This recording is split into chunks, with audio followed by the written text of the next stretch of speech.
Eu mandei você falar ou tocar? Ô, gente, onde o cara pecou, eu nem sei. Ele se lascou por causa disso. O Moisés não entrou na terra prometida porque deu 2 pancadinhas numa rocha. Imagine você que bate na sua mulher. Deus não se deixa escarnecer. Ali está dizendo de Deus não se zomba. Pois, aliás, todas as vezes que ele fica forte, a Bíblia nunca diz que a força dele era por causa do cabelo. Sempre diz, o Espírito do Senhor se apoderou de Sansão.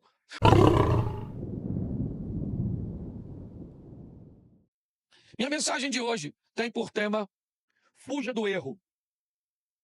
Seja mais assertivo. E a proposta hoje é conversar com você sobre uma instrução dada por Deus através do apóstolo Paulo aos Gálatas, no capítulo de número 6, no verso 6. Coloca na tela, por favor. Gálatas 6, 6. Diz assim, mas aquele que está sendo instruído na palavra, compartilhe todas as coisas boas com aquele que o instruiu. Não se enganem, ok? Em outras traduções, né, está escrito não erreis. Deus não se deixa escarnecer. Ali está dizendo de Deus não se zomba. Pois tudo aquilo que a pessoa semear, isso também colherá. Você tem a outra tradução aí, Vitor? Não, tá certo? Mas repita comigo, não erreis. Deus não se deixa escarnecer. Porque tudo que o homem semear, isso também ceifará. Feche seus olhos. Senhor nosso Deus e Pai, em nome de Jesus, eis aqui a tua palavra. Continua falando conosco. Usa-me como um canal de bênção nessa hora, em nome de Jesus. Você pode dizer amém? Isso. No ano de revisão é importante nós revermos algumas coisas que estabeleceram nossas crenças. Nós revemos algumas coisas cujas quais nós baseamos a nossa fé e a postura cuja qual nós acreditamos que as coisas vão acontecer. Nós temos que ter muito cuidado quando vamos analisar isso. Primeiro que algo, para ser considerado uma tese bíblica, precisa, para alguns, de 3 ou mais versículos ou textos que baseiem essa afirmação. E uma tese pode ser estruturada em apenas um versículo. Então, algumas pessoas começam a citar textos isolados, muitas vezes únicos, totalmente separados do contexto que estavam inseridos, na verdade, na Bíblia, e transformam isso numa verdade. E uma das coisas que me parece foi muito interpretada, ou mal interpretada, ao longo da história, foi a crença de que Deus não leva em conta os nossos erros. É de que Deus está sempre pronto a corrigir a rota daqueles que erram. É que está em Deus a obrigação de acertar as coisas, de corrigir as coisas. Eu confesso que eu não sei onde isso está escrito. Mas as pessoas, ou grande parte delas, acreditam que a bondade de Deus, que a misericórdia de Deus, ela é grande o suficiente para sobrepor a justiça dele. Isso não é verdade. A minha proposta de dizer fuja do erro é porque o erro vai trazer para a sua vida sérias consequências. A minha proposta de dizer a você seja mais assertivo, e a palavra assertivo, apesar de, quando a nossa mente ouve, parecer que está falando de acertar, de fazer a coisa certa, e por isso alguns, até na hora de escrever a palavra assertivo, escreve com C, mas na verdade ela é com 2 S's, assertivo. Ela tem a conotação de alguém que está seguro, que está firme, que sabe aquilo que está fazendo, que ao tomar decisões, não tomam decisões de qualquer maneira. São pessoas convictas, firmes, fortes, seguras, que fazem as coisas com objetividade. A vida costuma ser mais generosa para essas pessoas. Elas frequentam a mesma igreja, elas leem a mesma Bíblia, elas cantam os mesmos louvores, elas escutam as mesmas mensagens. Mas as pessoas assertivas, aquelas pessoas que, ao tomar decisões, principalmente em áreas fundamentais de sua vida, elas são um pouco mais morosas, elas aguardam, né? Não são imediatistas, elas costumam retirar da vida mais prazer, mais satisfação. Mas se você não liga para isso, é um direito que você tem. Apesar da Bíblia dizer não erreis, e é isso que eu quero trabalhar com você. Por que é que a Bíblia então diz não errem? Ela não poderia dizer, olha, se você errar, não tem tanto problema assim. Não, ela diz não errem. Porque de Deus não se zomba. Deus não se deixa escarnecer. O que você fizer, você vai ter que enfrentar o efeito ou a reação da sua ação. Então, se você quer ser descuidado, se você é valente, forte, poderoso, o suficiente para cometer erros, sustente a sua valentia e coragem para colher os frutos do erro que você cometeu. Não tem problema nenhum. Você quer ser irresponsável em tomar algumas decisões? Você quer ser irresponsável a estabelecer relacionamentos? Você quer ser irresponsável em tratar sua vida profissional? Você quer ser irresponsável em cuidar da sua saúde? Não tem problema nenhum. Fique à vontade com as suas irresponsabilidades em cometer erros. Só entenda que você vai ter que se encontrar com eles. E é por isso que o texto até começa dizendo: aquele que é instruído, aquele que é ensinado, ele deve repartir os seus recursos com aquele que o instrui.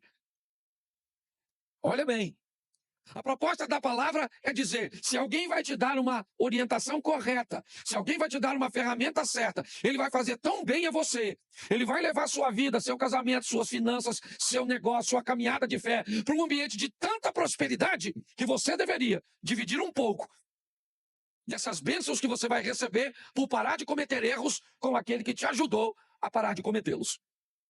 Essa é a grande verdade. Mas, como eu disse, se você desejar continuar numa vida de erros, não tem problemas. Provavelmente, se você tiver fé e seguir a Jesus, você vai até morar no céu. O que você não vai ter é uma vida boa aqui na terra. Ah, pastor, mas a vida não é para ser boa aqui na terra. Não. Por quê? Porque você tem acesso ao versículo que diz que no mundo tereis, e é esse que você quer tomar? Vamos lá. Usa mais para mim. Nós temos umzinho aqui. Que justifica o sofrimento. Mas vamos lá, eu vim para que tenham vida e a tenham em... Vencei os pensamentos que tenho a respeito de vós, eles são de paz e não de mal, porque eu tenho proposto te dar o fim que você deseja. Quer ir para Deuteronômio? Vamos lá, os céus e a terra tomo hoje por testemunha, certo? Eu tenho colocado diante de você bênção e maldição, certo? Escolha tu as bênçãos, para que viva tu e a tua descendência. Quando você vai pegar textos que falam de vida, de vitória, de boas escolhas, tá assim. Se nós olharmos de uma forma mais minuciosa, nós vamos ver que os erros que cometemos ao longo da nossa caminhada, eles são extremamente prejudiciais. E Naum diz uma coisa, para sustentar o que eu estou dizendo. Naum, capítulo 1, verso 3. Coloca aí, por favor. Naum, capítulo 1, verso de número 3. Isso. O Senhor é tardio em, mas grande em, e jamais inocenta um culpado. Jamais inocenta um culpado. Jamais inocenta um culpado. Ah, pastor, mas o sangue de Jesus não me inocentou? Eu era culpado. Ah, aí sim, colocou o texto certinho. Certo? O sangue de Jesus foi derramado para pagar um preço, ele é o cordeiro. Então, até você tenha cuidadinho um pouquinho. Eu sei que Deus filtra tudo isso. Se você vai orar, cuidado para não usar o sangue onde você deveria usar o nome. E para não usar o nome onde você deveria usar o sangue. O nome é para uma coisa, o sangue é para outra coisa. Tá certo? Nós precisamos rever tudo isso. Ah, pastor, mas Deus entende tudo isso? Entende, é claro que entende. O Espírito Santo, ele corrige muitas coisas que fazemos errada, mas nós estamos num ano de revisão. Por que não entender que precisamos parar de expulsar muitas vezes um demônio usando o sangue? Na ignorância, vale. Mas, né?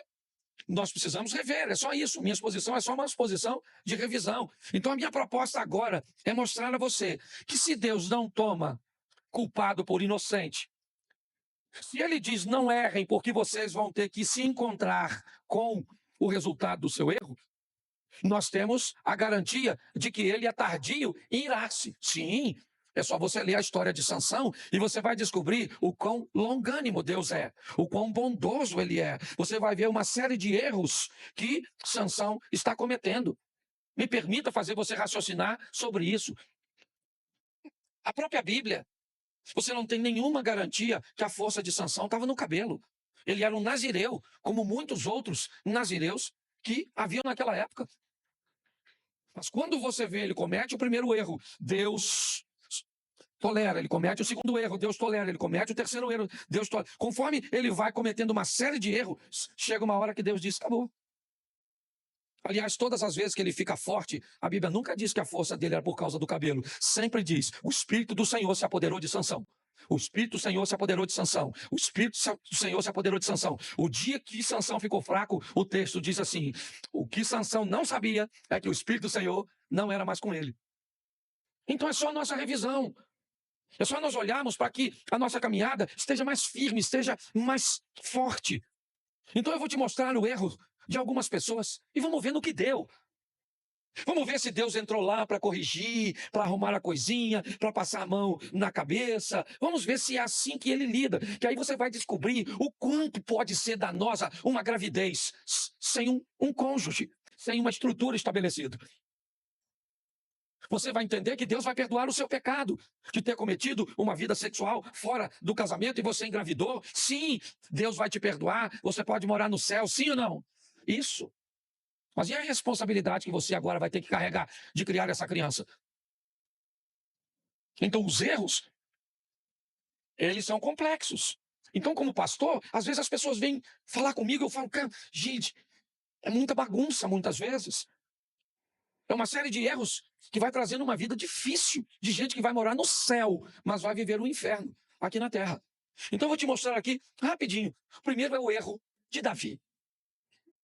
Deixa eu te mostrar o erro de Davi. Segundo o livro do profeta Samuel, capítulo 12, verso 13.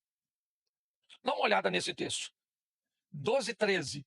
Está um pouquinho diferente a minha. Qualquer coisa eu corrijo a minha tradução e vamos ver se depois a gente coloca a minha aqui. Então, Davi disse a Natã, pequei contra o Senhor. E Natã respondeu, também o Senhor perdoou o seu? Isso é fantástico.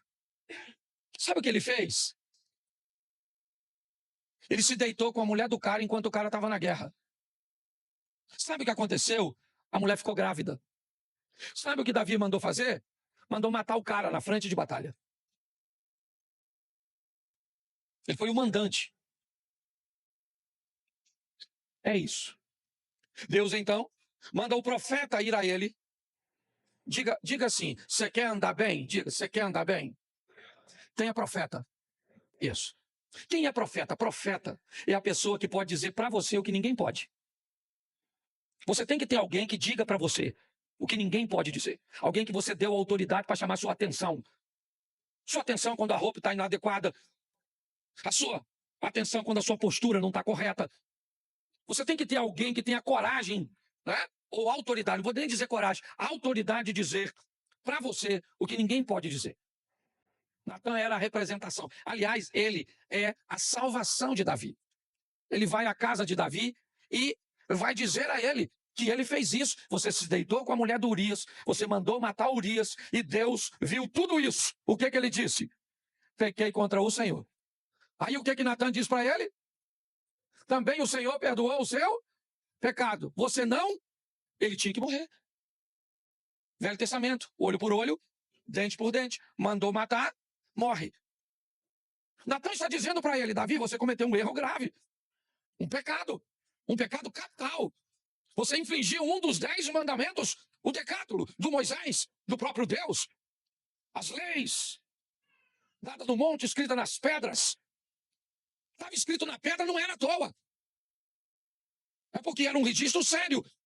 E agora Deus diz para ele, através do profeta Natã, também o Senhor perdoou o seu pecado. Você não morrerá. Deus te perdoou, Davi. Você não morre. Verso 14. Mas, porque com isso você deu motivo aos inimigos do Senhor a blasfemarem? Bom, Davi, Já que com a sua postura, você que é crente, anda com a Bíblia na mão, carrega meu nome, mas com esse tipo de vida que você leva, as pessoas estão falando mal de mim por sua causa. Esse assunto, Davi, veio à tona de que o meu servo Davi, um menino, filho mais novo de uma família de 8 irmãos, que não tinha nenhuma condição de ocupar o cargo que ocupa, e eu te coloquei aí. Te dei as mulheres dos reis ou do rei anterior. E se isso fosse pouco para você, Davi, eu teria te dado mais. Mas agora, Davi, você cometeu um erro. Mas fica tranquilo que você não morre. Mas o menino estava doente. E Deus disse, mas o menino morre. Mas, Davi, a espada de violência que você usou contra Urias não vai se afastar mais da sua casa. Se deitou com a mulher do Urias em secreto, um dos seus, seu filho, vai deitar com as suas mulheres. Pare e pense. Dá uma olhada nisso e vê o que o erro de alguém que foi perdoado, porque ele foi perdoado, ele não vai morrer. Mas a vergonha, a humilhação, o problema familiar e todas as coisas que ele colhe do erro que cometeu. Então, Davi deveria saber muito bem o texto que nós lemos em Gálatas. Tudo bem que ele não tinha acesso ao texto dessa forma, né? Porque está lá na frente. Não errem. Não errem, porque isso vai dar problema para vocês. Vocês são meus servos, vão morar nos céus, tá tudo certinho, mas cuidado com os erros. Eles vão te trazer problemas. Não acredite que Deus vai corrigir o que você faz de errado. Não é assim. Reveja isso. Vamos te mostrar outro? Vamos lá. O erro de Moisés. Note que eu só estou falando de homem de Deus até agora. Moisés, o homem que conversava com Deus face a face. Um dos textos, para mim, mais impactantes da Bíblia. Bota para mim, por favor, Êxodo 32, 32. Eu acho que é esse aí. Agora, pois, perdoa-lhe o pecado. Ou, se não, peço-te que me risques do livro que escrevesse. Presta atenção no que o Moisés está conversando com Deus. No momento difícil, onde Deus está dizendo para ele, Moisés, vamos acabar com este povo.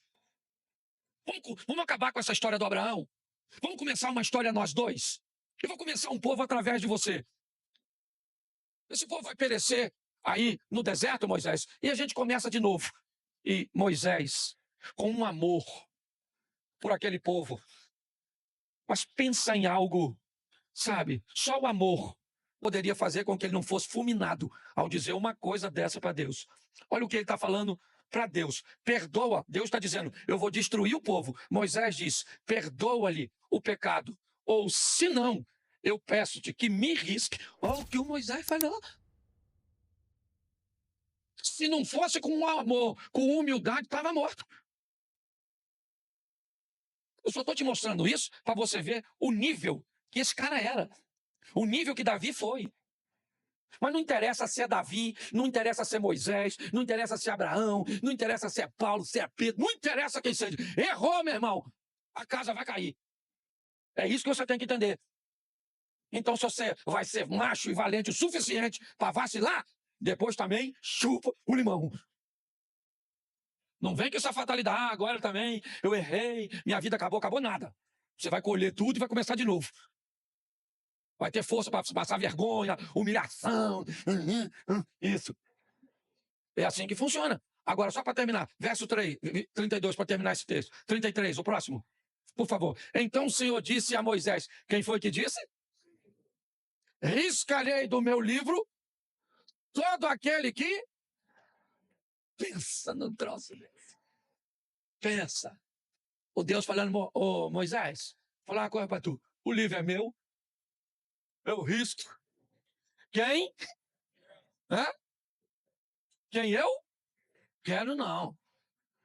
Quem vacila. Então aquele Zé Ruela era para eu riscar. Você não fez nada, você? Eu não vou riscar. certo? E agora, por sua causa, também no risco, cara. Não é um negócio maneiro?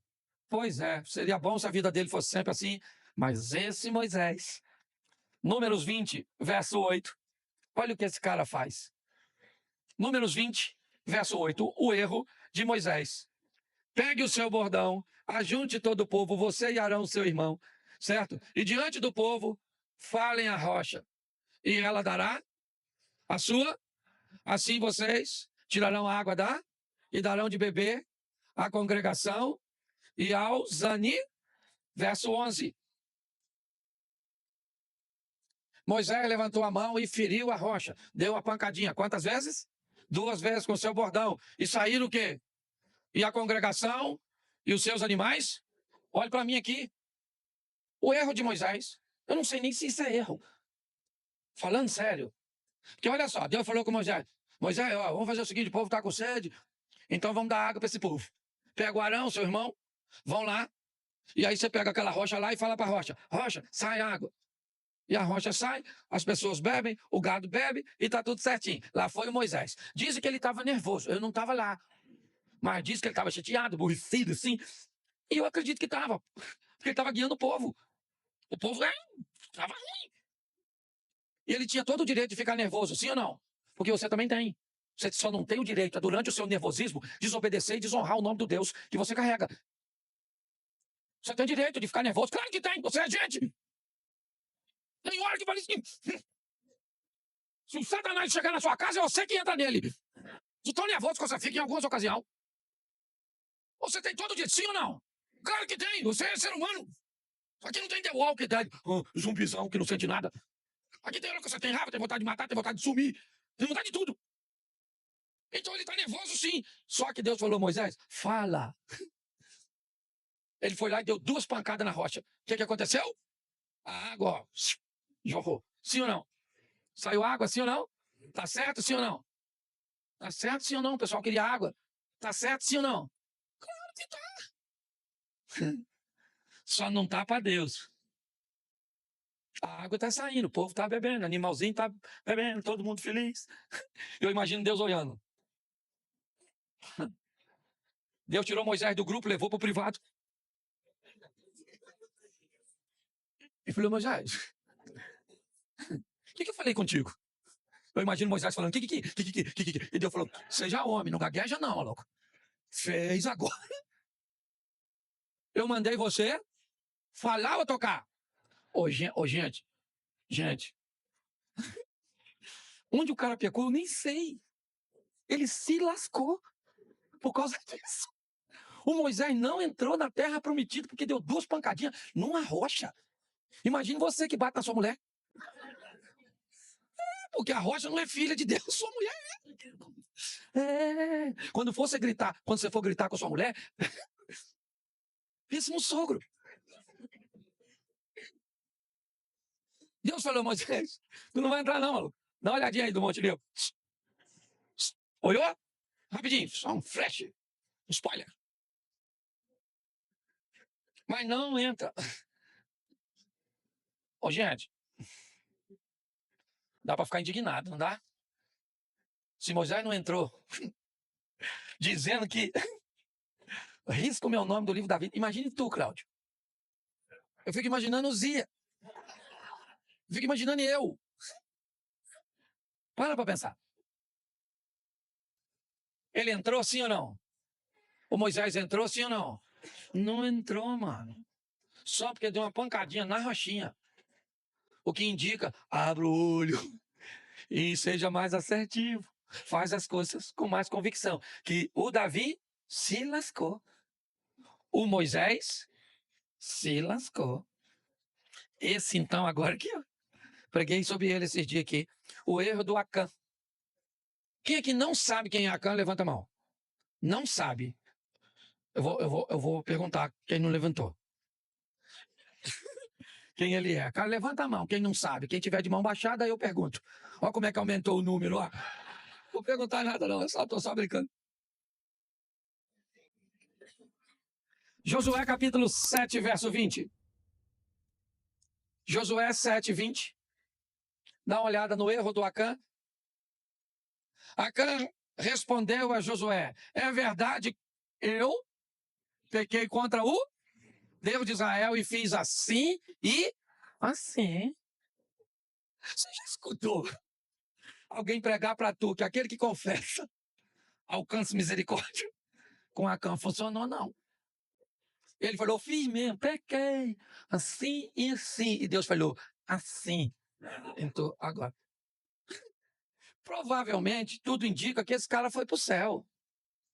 Pertencia ao povo de Deus. Mas perdeu o privilégio de viver aqui na terra. Por quê? Porque cometeu um erro. Perdeu o privilégio de viver aqui. Porque cometeu um erro. Então, cuidado como nós tratamos. Estou pregando para mim também.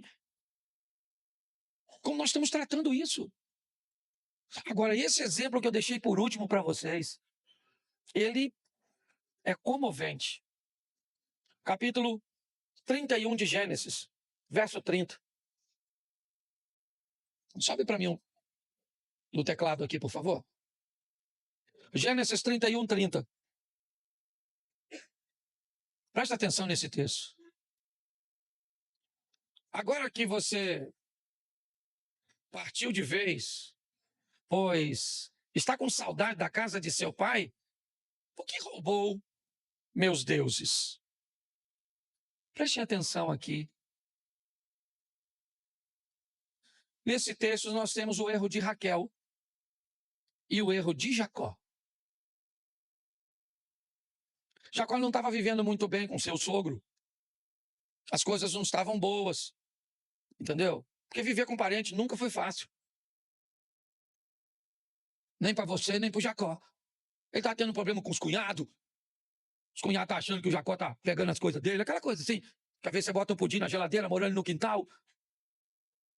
O pudim some. Você tem um cunhado parasita que toma Coca-Cola toda, anda o dia inteiro com a gaiola de passarinho na rua. Tuí, tio, tio. E você trabalhando. Hã? Você mora no quintal, você tem um filho, no quintal tem mais umas 5 crianças. Você dá um danoninho pro seu filho, tem que prender ele no canto. Come, meu filho, que eu te dou cobertura.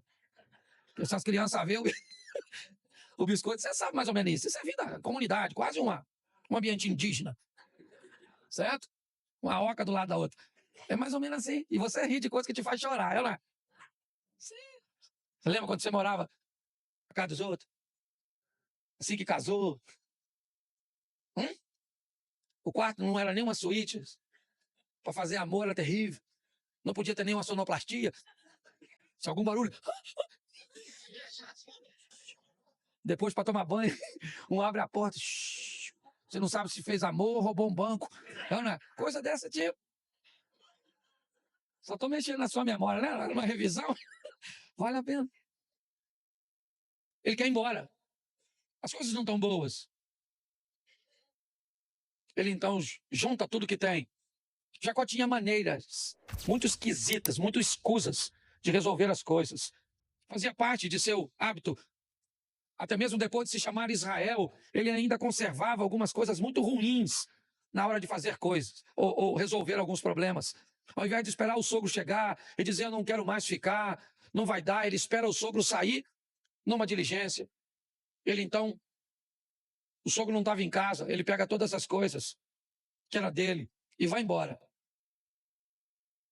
O sogro então chega e é avisado de que Jacó foi embora, desmontou suas tendas, pegou seus animais e foi embora. Será que ele não aprendeu quando teve o problema com seu irmão Esaú? Que por pior que seja, deveria ser dito. Por mais doloroso que seja, deveria ser exposto. Eu sei que às vezes dizer dói mais do que ficar calado. Agora, ele está indo embora, o sogro chegou e alguém avisa ele foi embora. Mas Jacó conduzia crianças, mulheres, animais. Não dava para andar tão rápido, apesar de 7 dias.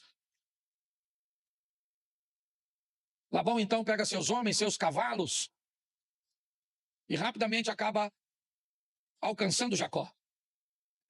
O encontro não é dos melhores, Deus, para amenizar a situação, aparece para Labão à noite, dizendo para ele controlar suas emoções e não fazer nada de mal.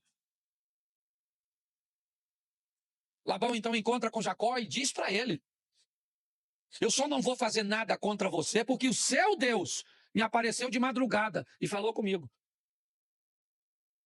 Note, ele teve que fugir para não morrer de seu irmão Esaú. E agora, mais uma vez, ele foge. É de um erro em erros. Mas sumiu alguma coisa da casa de Labão que ele está bem chateado. Algumas imagens de seus deuses desapareceu. Ele só precisava de um motivo. Tem alguma coisa na sua bagagem que não lhe pertence. Eu não estou aqui porque você está indo embora, eu estou aqui porque você me roubou. É isso. A tônica da história é essa. É por isso que eu vim. Porque eu cheguei em casa, tá bom. E Jacó disse, mas eu não peguei nada seu. Faz o seguinte, pode mandar seus homens procurarem. E na bagagem de quem eles acharem que essa pessoa morra. O que ele não sabia é que quem havia roubado os deuses era sua esposa Raquel. Quando isso aconteceu, estão revistando tudo. Raquel alega estar menstruada e não podia se tocar no ambiente onde ela estava. Ela então se assenta sobre os ídolos, o pai manda revistar tudo, e aí Jacó, que já não está muito satisfeito com aquela situação, diz, faz o seguinte, ô Labão, não procura só seus deuses, não, suas imagens, não. Pode procurar aqui, e tudo aquilo que você achar aqui que for seu, você pode levar. Se tem alguma coisa, se você acha que eu trouxe alguma coisa que não era minha, pode pegar e levar. Não acharam nada. Eles foram embora. Uma falsa sensação de paz. Mas ali, Raquel assinou sua própria sentença, cometendo o erro de roubar os ídolos. Jacó vai ficar sem sua amada esposa, porque lançou uma palavra de morte sobre a mulher que ele amava. A minha proposta é só mostrar e olhar também um Deus que me parece tem muitos problemas com erros. Um Deus que não vai passar a mão na sua cabeça. Um Deus que não vai ter você por inocente, se você for culpado. Mas fique tranquilo, que ele também não tem você como culpado, se você for inocente. Às vezes um casal vem para mim e me diz, pastor, eu vou me separar de minha mulher. E eu digo, não dá, pastor. Deus é minha testemunha. Eu digo, então beleza. Se Deus é sua testemunha, não sou eu que vou fazer parte da promotoria. Deus não precisa de testemunhas. Ele só disse algo muito sério. Um culpado diante de mim nunca se tornará inocente. O inocente nunca será um culpado. No que diz respeito à salvação, sempre que o culpado trouxer sobre si o sangue do Filho de Deus, ele o torna inocente. No que diz respeito a ir morar no céu, a viver na terra, não. Suas escolhas, elas se tornarão situações cujas quais você vai se encontrar amanhã. Vale a pena refletirmos sobre isso. Se Davi, que era um homem segundo o coração de Deus, errou, Deus disse, não morre. Mas a humilhação que você vai viver por causa do seu erro, ela não vai passar de você. Ninguém vai falar mal a meu respeito. É o que Deus está dizendo, por sua causa. E você vai ficar impune nessa terra. Ninguém. Ninguém vai falar mal de Deus por causa da sua roupa, e você vai. Ninguém vai falar mal de Deus por causa do seu vocabulário, e isso vai ficar assim. Ninguém vai falar mal de Deus porque você não paga, não cumpre suas obrigações. Ninguém. Deus não vai deixar isso barato, não. Você pode ter certeza que você vai ter que se encontrar com isso. Então, a proposta que eu trago para nós hoje é: não erreis. Fuja do erro. Se torne mais assertivo, mais firme, mais convicto, mais certo, mais responsável na hora de agir. E eu posso garantir a você agora, de uma forma profética, mas amparada biblicamente. Esse vai ser o melhor ano da sua vida. Não vai. Desse jeito, lançando essa palavra assim, eu mando uma palavra de que é o melhor ano da vida do inconsequente, o melhor ano da vida de um irresponsável, o melhor ano da vida de alguém que comete erros e não quer consertar. Tem alguma coisa de errado. Então vamos fazer direito. Vamos rever. Se atentamente ouvires a Deus e os mandamentos meus e obedecer, o Senhor teu Deus te exaltará sobre todas as nações. Onde você passar, você será abençoado. Se atentamente ouvir a Deus. É condicional. Então eu posso dizer a você hoje, biblicamente, se você parar de errar, se você for mais assertivo, mais firme, mais convicto, mais responsável, 2024 será o melhor ano da sua vida. Posso ouvir um amém?